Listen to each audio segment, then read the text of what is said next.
Praise the lord. ప్రార్థన చేసుకుందాం. పరలోకమందు తండ్రి, దయగల కృపగల దేవానికి వందనాలు. నువ్వు ఎంతైనా గొప్ప దేవుడవు, నమ్మదగిన దేవుడవు, రక్షకుడు అని స్తుతిస్తున్నాను. మరోసారి వాక్యం ద్వారా నాతో మాట్లాడండి, మా అందరితో మాట్లాడండి, మీరే మహిమ పొందండి. యేసు నామములో అడుగుతున్నాను నా ప్రియ పరలోకపు తండ్రి, ఆమేన్. మత్తయి సువార్త 16వ అధ్యాయము 24 నుండి 27 వరకు చూస్తే అండి, అక్కడ అనేక విషయాలు ప్రభువు బోధించారు. అక్కడ ఎవరైనా ప్రభువారిని వెంబడించాలంటే తన్ను తను ఉపేక్షించుకొని తన సిలువనెత్తుకొని ప్రభువారిని వెంబడించాలని రాయబడి ఉంది. అక్కడ యేసు ఎస్పెషల్లీ ఎవరితో చెప్తున్నారంటే పేతురుతో చెప్తున్నారు. పేతురు, నువ్వు నన్ను వెంబడించాలంటయ్యా, నీకు ఇష్టం వచ్చినట్టు కాదు, నాకు నచ్చినట్టు నువ్వు వెంబడించాలి. ఇక్కడ చూస్తే అండి, యేసు ప్రభువుని నమ్ముకుంటారు, నమ్ముకున్న తర్వాత వస్తారు, స్తుతిస్తారు. అంతటితో లైఫ్ అయిపోలేదండి. ప్రభువు కోరుకుంది అంతవరకే కాదు. నువ్వు నమ్మేసావు అయిపోయింది అని అనుకోవద్దు. నమ్మిన తర్వాత క్రీస్తుని వెంబడించాలి, క్రీస్తుని వెంబడించాలి. అది నిజమైన క్రైస్తత్వం. ప్రభువు కోరుకుంటుంది అది. అదే అంటున్నాడు పేతురు, నీకు నచ్చినట్లు కాదయ్యా నన్ను వెంబడించేది, నాకు నచ్చినట్లు నువ్వు వెంబడించాలి అని అంటారు. పేతురు అనుకుంటున్నాడు, నాకు అన్నీ తెలుసు, I know best, I know everything అన్నట్టు కాదు. అవన్నీ పక్కన పెట్టు. నీ డిజైర్స్, నీ కోరికలు, నీ ఇష్టాలు, నీ గోళ్ళు, నీ ఎయిమ్లు అన్నీ పక్కన పెట్టి నన్ను వెంబడించు, నాకు నచ్చినట్లు వెంబడించు అని పేతురుతో అంటారు. ఈ లోకము ఎలా నేర్పిస్తుంది అంటే, లోక జ్ఞానం ఎలాంటిదంటే, లోకము live for yourself, live happily, without happiness it is meaningless అంటారనమాట. లైఫ్ అనేదంట without happiness it is meaningless అంటారు. కానీ ప్రభువు అది మొత్తం పక్కన పెట్టి నన్ను వెంబడించు, నీ ఇష్టాలు, నీ సంతోషం అన్నీ పక్కన పెట్టి నన్ను వెంబడించు అని అంటున్నారు. తను తను ఉపేక్షించుకొని అంటే మీనింగ్ అది, మీనింగ్ అదే అండి. ఇది ఎలా ఉంటుందంటే సెల్ఫ్ డినైల్, మనల్ని పక్కన పెట్టుకోవడము ఎలా ఉంటుందంటే ఫాస్టింగ్ లాగా ఉంటుంది. ఇప్పుడు నీకు నచ్చిన డిష్లన్నీ, నీకు నచ్చిన వంటకాలన్నీ డైనింగ్ టేబుల్ ఉన్నాయండి, నువ్వు వెళ్తావు, కూర్చుంటావు, కానీ ఏం తినకూడదు. అది చాలా కష్టం. అదే నీకు నచ్చినవన్నీ ఏమున్నాయో అన్నీ, దేవునికి వ్యతిరేకంగా ఏమున్నాయో అన్నీ ఫాస్టింగ్ చేయడమే సెల్ఫ్ డినైల్. నువ్వు పక్కన పెట్టుకోవడం అనమాట.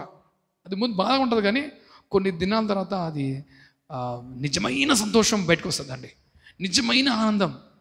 ఎంత అంటే వండర్ఫుల్ అనమాట. అది నీలోంచి బయటికి తేవాలని కోరుకుంటున్నాడు. సెల్ఫ్ని బలహీనం చేయకుండా నువ్వు ఎదగలేవండి. నువ్వు రియల్ బిలీవర్గా, నిజమైన విశ్వాసగా ఉండాలంటే సెల్ఫ్ని డినై చేయాలి. ప్రభు నమ్ముకుంటామండి, అది చేస్తామండి, ఇది చేస్తామంటారు, కానీ సెల్ఫ్ని డినైల్ చేసుకోవడం మాత్రం మాకు ఇష్టం లేదండి. మమ్మల్ని పక్కన పెట్టుకోవడం నాకు ఇష్టం లేదండి, నేను అనే దానిని పక్కన పెట్టడం నాకు ఇష్టం లేదని అంటారు. వాళ్ళు నిజమైన బిలీవర్ కాదండి. నిజమైన బిలీవర్ ఏం చేస్తారంటే సెల్ఫ్ని పక్కన పెట్టేస్తాడు, డినైల్ చేసుకుంటాడు, తను తాను ఉపేక్షించుకుంటాడు. ఇప్పుడు నిజమైన బిలీవర్వా ప్రశ్న వేసుకోవాలండి, ప్రశ్న వేసుకోవాలి.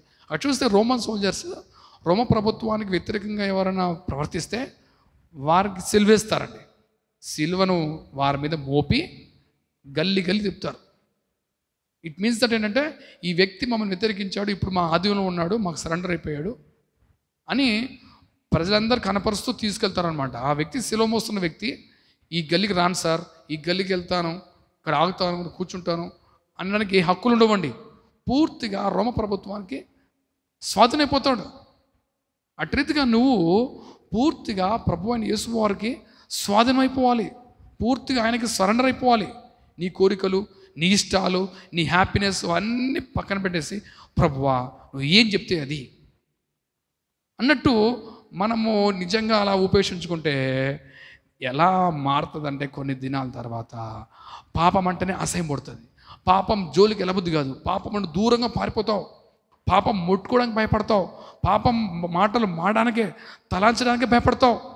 అంత పరిశుద్ధంగా, అంత రియల్ జాయ్ నీలో వస్తుందండి. అందుకొంచెం గలతీయులకు రాసిన పత్రిక 2:20 అంటాడు పౌలు, నేను క్రీస్తుతో కూడా సిలువేయబడ్డాను, ఇక జీవించేవాడు నేను కాదంటాడు. క్రీస్తే, క్రీస్తు కాదు, క్రీస్తే, ఓన్లీ జీసస్. క్రీస్తే నాలో జీవిస్తున్నాడు అంటాడు. ఎంత గొప్ప మనసు అండి. అంటాడు, నా డిజైర్స్, నా పవర్స్, నా కోరికలన్నీ లేవు, ఇప్పుడు క్రీస్తే నా యందు జీవిస్తున్నాడు. క్రీస్తే నా యందు జీవిస్తున్నాడు. వండర్ఫుల్. ఆ మనసు రావాలని ప్రభు కోరుతున్నాడు. ఎవరైనా నన్ను వెంబడించాలంటే తన్ను తాను ఉపేక్షించుకోవాలి. సెల్ఫ్, నేను అనే మనసును పక్కన పెట్టాలి, స్వార్థము అనేవన్నీ పక్కన పెట్టాలి అని కోరుతున్నాడు. ఇంకేమంటున్నాడంటే తను తాను ఉపేక్షించుకొని ఎవరిని వెంబడించమంటున్నాడు? నన్ను, క్రీస్తును, ఆయన దేవుని వెంబడించాలని కోరుకుంటున్నాడు.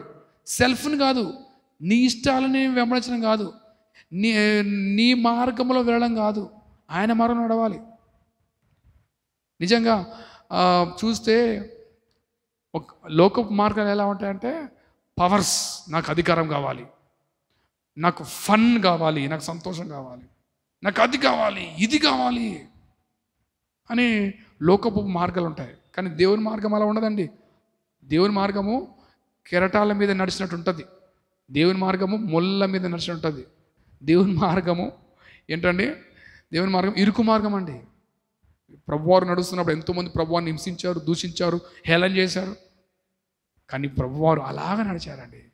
అలా నువ్వు కూడా అలా నడవాలని కోరుకుంటున్నారు. ఆయన సిలువ మోసుకుని అలా వెళ్ళారు.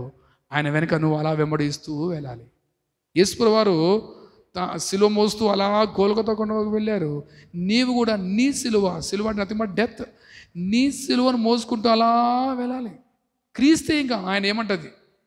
ఆయన కుడివైపుకి వెళ్తే కుడివైపు, ఎడమ వెళ్తే ఎడవైపు, ఆయన ఎటు వెళ్తే అంత వెళ్ళిపోవాలి. అలా వెంబడించాలి ప్రభు కోరుకుంటున్నాడు. అది రియల్ స్పిరిచువాలిటీ, హై స్టాండర్డ్స్ అండి ప్రభు వారు కోరుకుంటూ. ఇంకా చూస్తే లేఖన భాగంలో ప్రాణము సైతము విడిచిపెట్టాలి. నీ ప్రాణాన్ని ప్రేమిస్తే అది పోగొట్టుకుంటావు, నీ ప్రాణాన్ని ఆశయించుకుంటే దాన్ని దక్కించుకుంటావు అంటాడు. సమస్తం సంపాదించుకొని ఆత్మను కోల్పోతే ఏం ప్రయోజనం అంటాడండి. ధనవంతుడు అంటాడు, నా ప్రాణం తిను త్రాగు సుఖించు అన్నప్పుడు అంటాడు, వెర్రివాడా, ఈ క్షణమే నీ ప్రాణం కోల్పోతే ఏం ప్రయోజనం అంటాడు. అలా వద్దండి. మనము దేవుణ్ణి వెంబడించాలి, మన ఆత్మను సంపాదించుకోవాలి. అంత సంపాదించుకొని ఆత్మను కోల్పోతే ఏం ప్రయోజనం? సో దేవుని వెంబడిస్తాం. దేవుడు వెంబడించినప్పుడు రియల్ జాయ్ వస్తుంది, సంతోషం వస్తుంది, పవిత్రమైన జీవితము, రియల్ హ్యాపీనెస్ వస్తుంది. అటువంటి వరకు కింద ఉంది, ఆయన జీతము తేబోతున్నాడు. ఎవరెవరి క్రియలు చొప్పున ఆయన క్రియలు తగిన జీతము ఇవ్వబోతున్నాడు. ఈరోజు దేవుడు నీతో నాతో మాట్లాడుతున్న మాట ఏంటంటే, మనం ఉపేక్షించుకొని మన సెలవును ఎత్తుకొని ఆయనను వెంబడించాలి. ఆయనను, మనల్ని కాదు, మన కోరికలు కాదు, ఏదో వేరే వాళ్ళని కాదు, వారిని కాదు, ఇతరులను కాదు, యేసు ప్రభువును వెంబడించాలి. ఆయన సిలువ మోసుకుంటూ వెళ్తున్నాడు. మనము కూడా మన సిలువ మోసుకుంటూ ఆయన అడుగులో అడుగు వేస్తూ ముందుకు వెళ్ళాలి. దేవుడు తప్పగా అటువంటి వారిని దేవుడు గొప్పగా తీస్తాడు. ఆయన రాజ్యంలో సదాకాలం ఉంటాం. అట్టి మా కృప దేవుడు మన దయచేను గాక. ప్రార్థించుకుందాం. పరమ తండ్రి దయగలవని కొందనాలు, వాక్యం ద్వారా మాట్లాడేవు ప్రభు, అన్ని కొందనాలు. వాక్యాన్ని దీవించండి. మమ్మల్ని మేము ఉపేక్షించుకొని మా ఆశలోని ఎత్తుకొని నిన్ను వెంబడించుకుని దయచేయి. మా కోరికలు, మా ఇష్టాలు, మా గోల్స్, మా డిజైర్స్ కాదనైనా మమ్మల్ని పక్కన పెట్టుకొని మా కోరికలు మావన్నీ ఫాస్టింగ్ చేసి నిన్ను వెంబడించి రియల్ జాయ్, రియల్ హ్యాపీనెస్